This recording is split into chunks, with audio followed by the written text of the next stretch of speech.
नमस्कार, खबरों का पंचनामा देख रहे हैं आप। मैं हूं आपके साथ पूजा। हम लेकर आए हैं देश और दुनिया की 5 बड़ी खबरें, जिस पर चर्चा के लिए मेरे साथ स्टूडियो में मौजूद हैं कैपिटल टीवी के editor in chief doctor Manish Kumar. Doctor साहब, बहुत बहुत स्वागत है आपका। धन्यवाद। सबसे पहले नजर हेडलाइंस पर। पीएम मोदी और ट्रंप की जल्द हो सकती है मुलाकात, तारीख पर मंथन जारी। साथ ही व्हाइट हाउस में पाकिस्तान के प्रधानमंत्री शहबाज शरीफ से ट्रंप की मुलाकात। फिलिस्तीन मुद्दे पर सोनिया गांधी ने सरकार को घेरा, मोदी नेतन्याहू दोस्ती पर उठाए सवाल, कहा सरकार की चुप्पी अमानवीय और अनैतिक। 6 अक्टूबर के बाद बिहार चुनाव की तारीखों की होगी घोषणा, चुनाव आयोग का ट्रांसफर पोस्टिंग पर निर्देश। साथ ही बीजेपी ने धर्मेंद्र प्रधान को बनाया बिहार का चुनाव प्रभारी। लेह हिंसा के बाद सीबीआई जांच के दायरे में आया सोनम वांगचुक का संस्थान, अवैध तरीके से फंड जुटाने का लगा आरोप। हिंसा के पीछे कांग्रेस की साजिश भी बेनकाब। केजरीवाल को 10 दिन के अंदर मिल जाएगा बंगला, केंद्र ने दिल्ली हाईकोर्ट में दिया आश्वासन। मायावती का ही बंगला लेने के पीछे पड़े केजरीवाल। खबरों की शुरुआत में सबसे पहले बात मोदी ट्रंप मुलाकात की। पीएम मोदी और ट्रंप की मुलाकात पर एक बड़ा अपडेट सामने आया है। अमेरिकी अधिकारी ने कहा है कि पीएम मोदी और ट्रंप की मुलाकात की तारीख तय करने का काम जारी है। क्वाड शिखर सम्मेलन के दौरान दोनों की मुलाकात हो सकती है। यह शिखर सम्मेलन इस साल के अंत तक या अगले साल की शुरुआत में भारत में आयोजित होगा। तो वहीं अमेरिका और भारत के बीच में ऊर्जा सहयोग की संभावनाओं पर भी चर्चा जारी है। साथ ही ट्रंप व्हाइट हाउस में पाकिस्तान के प्रधानमंत्री शहबाज शरीफ से मुलाकात करेंगे। ओवल ऑफिस में यह मुलाकात होनी है। इस मीटिंग के एजेंडे में अमेरिकी पाकिस्तानी रिश्तों का वर्तमान परिदृश्य, क्षेत्रीय सुरक्षा और द्विपक्षीय सहयोग के मुद्दे शामिल होंगे। मीटिंग में ट्रंप के एजेंडे में सबसे बड़ा मुद्दा टिकटॉक की सुरक्षा डील भी है। साथ ही इस मुलाकात से पहले अमेरिका ने यह भी साफ साफ कर दिया कि वो कश्मीर मुद्दे पर कोई भी मध्यस्थता करने की मंशा नहीं रखता है, जो पाकिस्तान के लिए एक बहुत बड़ा झटका है। सर, क्या खबर है, क्या मोदी और ट्रंप क्वाड शिखर सम्मेलन में मिलेंगे? देखिए, ये सारी चीजें उस समय तय हो गई थी कि प्रधानमंत्री मोदी और ट्रंप साहब के बीच मुलाकात होगी, लेकिन मुलाकात के पहले बहुत सारी चीजों को शॉर्ट आउट करना है। रूबियो और जयशंकर साहब की 3 दिन पहले गुप्त मीटिंग हुई, जो मीडिया से बाहर रखा गया। करीब 1 घंटे इन दोनों ने बातचीत की और उस मीटिंग में ही ये तय हुआ कि आगे किस ओर जाना है। मसला टैरिफ का भी है, मसला H-1B वीज़ा का भी है, मसला पाकिस्तान का भी है, मसला वो क्रेडिट लेने वाला भी है कि हमने वॉर रुकवा दी। तो कई सारे इसमें पेच फंसे हुए थे। लेकिन जिस तरीके से अमेरिकन ऑफिशियल्स ने ये जानकारी दी कि जो विजिट जो हिंदुस्तान में क्वाड समिट के दौरान डोनाल्ड ट्रंप को भारत आकर के करना था, जिसे कैंसिल कर दिया गया, वो वापस रिवाइव हो गया है। मतलब अमेरिका और हिंदुस्तान के बीच कुछ बैक चैनल बातचीत हुई है, कुछ अंडरस्टैंडिंग हुई है। इस वजह से ये ऐसा लग रहा है कि आने वाले कुछ समय में प्रधानमंत्री मोदी और डोनाल्ड ट्रंप की मुलाकात होगी। और जिस हिसाब से पाकिस्तान को इनवाइट किया गया है व्हाइट हाउस के अंदर, ये देखना पड़ेगा कि किस तरीके की डील, या सिर्फ एक औपचारिक बैठक है, या वहां से कोई सब्सटेंसिव पाकिस्तान और अमेरिका के बीच डील हो पाती है। इसके ऊपर नजर रखना पड़ेगा। बिल्कुल। अब बात सोनिया गांधी की, जिन्होंने फिलिस्तीन मुद्दे पर मोदी सरकार की नीतियों की कड़े शब्दों में आलोचना की है। उन्होंने कहा है कि सरकार की प्रतिक्रिया मानवता और नैतिकता की उपेक्षा से भरी हुई है। सोनिया गांधी ने एक अखबार में प्रकाशित अपने लेख में ये बातें कही। उन्होंने कहा कि सरकार के कदम देश के संवैधानिक मूल्यों या रणनीतिक हितों के बजाय मुख्य रूप से प्रधानमंत्री नरेंद्र मोदी और उनके इजरायली समकक्ष बेंजामिन नेतन्याहू के बीच व्यक्तिगत दोस्ती से प्रेरित लगती है। सोनिया गांधी ने यह भी कहा कि फिलिस्तीन के मुद्दे पर भारत को नेतृत्व दिखाने की जरूरत है। सरकार की प्रतिक्रिया में गहरी चुप्पी और मानवता और नैतिकता दोनों का परित्याग शामिल है। तो सोनिया गांधी की इस टिप्पणी ने मोदी सरकार की फिलिस्तीन पर शांतिपूर्ण और निष्पक्ष कूटनीति की भूमिका पर नई चर्चा को जन्म दे दिया है। कांग्रेस का कहना है कि भारत को इस मुद्दे पर वैश्विक नेतृत्व दिखाना चाहिए और सिर्फ व्यक्तिगत रिश्तों के आधार आधार पर विदेश नीति तय नहीं करनी चाहिए। आखिर क्यों लेख लिखने की जरूरत पड़ गई? सोनिया गांधी क्यों सवाल खड़े कर रही है? मुस्लिम वोट, गाजा के ऊपर प्रियंका वाड्रा बैग लेकर के घूमने चली जाती हैं। मैं बार बार इस बात को कहता हूं, सेकुलरिज्म के नाम पे, मुस्लिम वोटों के नाम पे कांग्रेस पार्टी किसी भी हद तक गिर सकती है। सवाल बहुत ही सिंपल है, क्या विदेश नीति के ऊपर सरकार या देश के खिलाफ इस तरह का विपक्ष का कोई नेता आज तक इस तरह की कोई लेख लिखा है? कभी नहीं। और सोनिया गांधी, जिसने 10 साल तक वो अनडिक्लेयर्ड प्रधानमंत्री से सुपर प्राइम मिनिस्टर के रूप में वो काम करती रही यूपीए सरकार के दौरान, उस समय आपने क्या किया?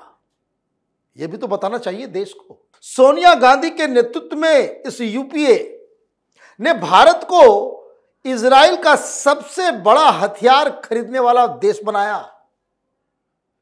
आप ये बात लिख कैसे सकती हैं?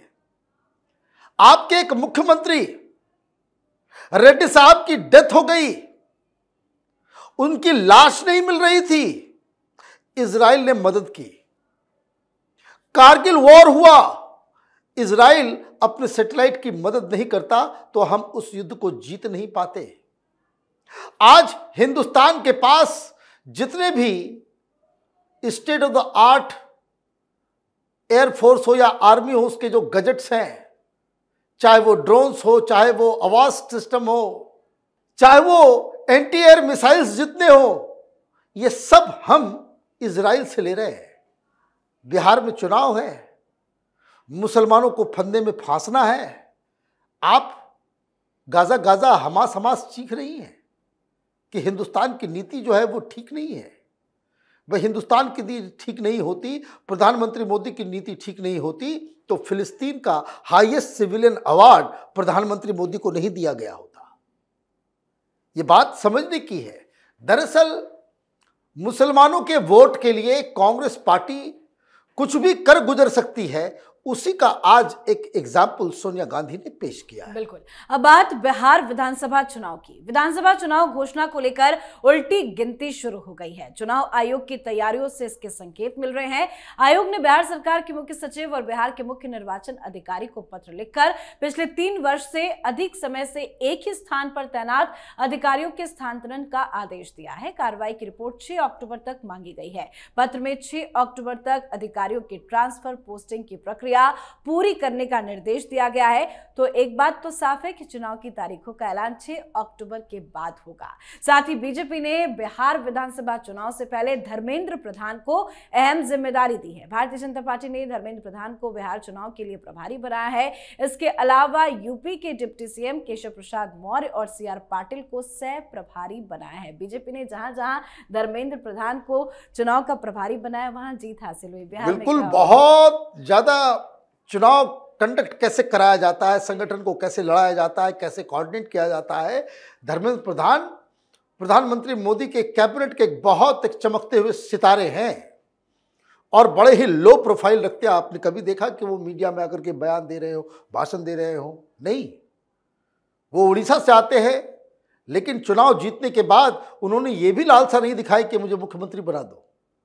ऐसे ही नेताओं की वजह से भारतीय जनता पार्टी चुनाव जीतती है, जो सिर्फ और सिर्फ अपने संगठन, अपनी पार्टी के लिए काम करते रहते हैं और किसी पद या किसी लालच में वो फंसते नहीं है। तो एक बड़ा बढ़िया डिसीजन है। रही बात चुनाव की, तो 6 तारीख को इलेक्शन कमीशन का वहां दौरा होगा। उसके बाद ऐसा लग रहा है कि 10 तारीख तक उसकी घोषणा कर दी जाएगी और 10 अक्टूबर को अगर चुनाव संहिता, आचार संहिता वो लग जाता है, तो उसका मतलब ये है कि पहली पोलिंग वो 10 नवंबर को होगी। मतलब छठ के बाद 10 तारीख को पहला मतदान, वो तारीख आएगा, ऐसी उम्मीद लग रही है। भारतीय जनता पार्टी तैयार है, सरकार भी तैयार है। बताया जा रहा है कि अगले 2 दिन में एक ऐतिहासिक फैसला नीतीश कुमार और प्रधानमंत्री मोदी लेने जा रहे हैं कि जो जीविका दीदियां हैं उनके बैंक अकाउंट में 10,000 रुपये जो है वो ट्रांसफर किया जाएगा और ये सारी चीजें हो जाती है तो एक तरीके से समझिए कि एनडीए भी चुनाव के लिए तैयार, इलेक्शन कमीशन भी चुनाव के लिए तैयार, और महागठबंधन वो अभी अलग अलग योजनाओं पे काम कर रहे, कोई अलग अपना यात्रा निकाल रहा है तो कोई CWC कर रहा है। तो एक तरफ पूरी तैयारी और दूसरी तरफ अस्त व्यस्त एक गठबंधन नजर आ रहा है। तो ये तो बहुत ज्यादा पिछड़ रहा है महागठबंधन की तैयारी, तो बहुत जमीन जो है उनको कवर करने की आवश्यकता पड़ेगी।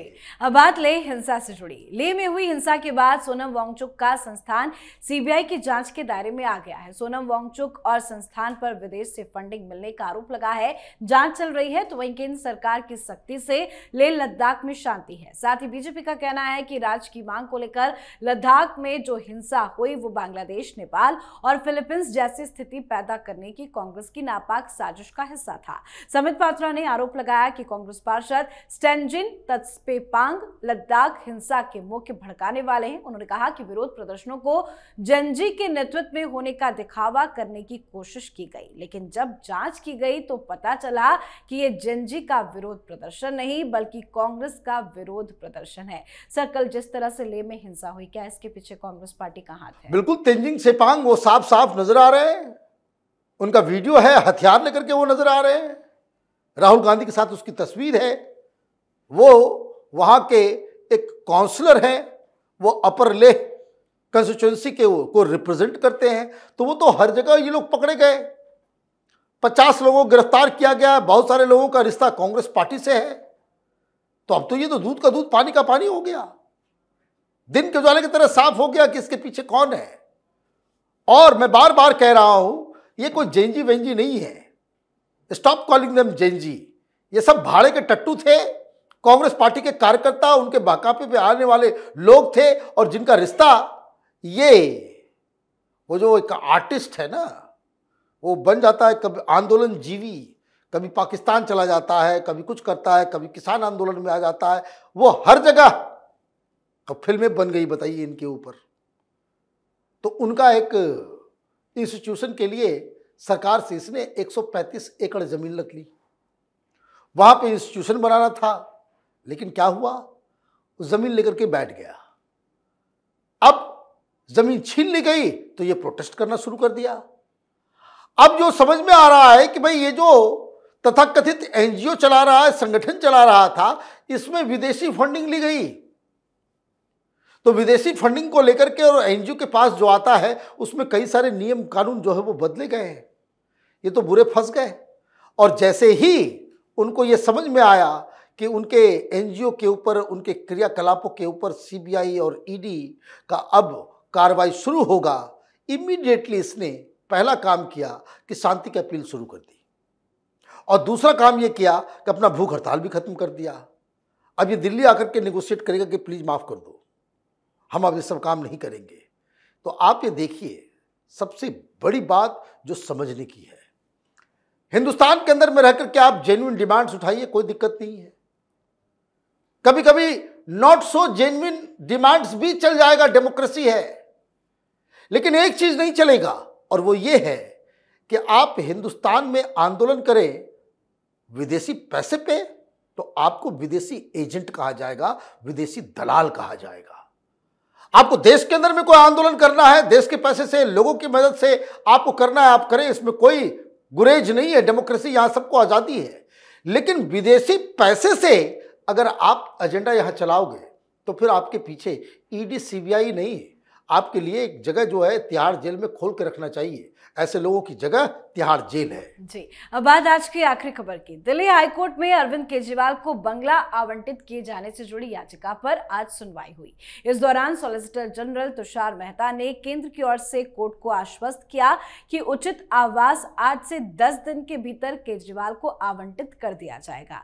तो वहीं आम आदमी पार्टी की तरफ से अधिवक्ता राहुल मेहरा ने कोर्ट में पक्ष रखा और कहा कि केजरीवाल को टाइप 7 या टाइप 8 का बंगला मिलना चाहिए, उन्हें टाइप 5 वाइब में डाउनग्रेड करना उचित नहीं होगा। केजरीवाल के वकील ने कोर्ट से कहा कि हम चाहते हैं कि आवास मायावती की तरह ही उचित हो। हालांकि मायावती का बंगला 24 जुलाई को ही केंद्रीय वित्त राज्य मंत्री पंकज चौधरी को आवंटित कर दिया गया है। आखिर क्यों मायावती के बंगले के पीछे ही पड़े हैं केजरीवाल? देखिए, बुद्धि भ्रष्ट हो गई केजरीवाल की। मैंने अभी तक आपको कोई समझ में नहीं आया। दिल्ली की जनता ने आपको धक्के मार के दिल्ली से बाहर इसलिए निकाला क्योंकि इस बंगले की वजह से जो शीश महल आपने बना डाला, उस वजह से ही आपको, और फिर आपकी जिद। मैंने तो पहली बार मैं देख रहा हूं कि कोई नेता कि मुझे बड़ा बंगला मिले इसके लिए हाईकोर्ट चला गया।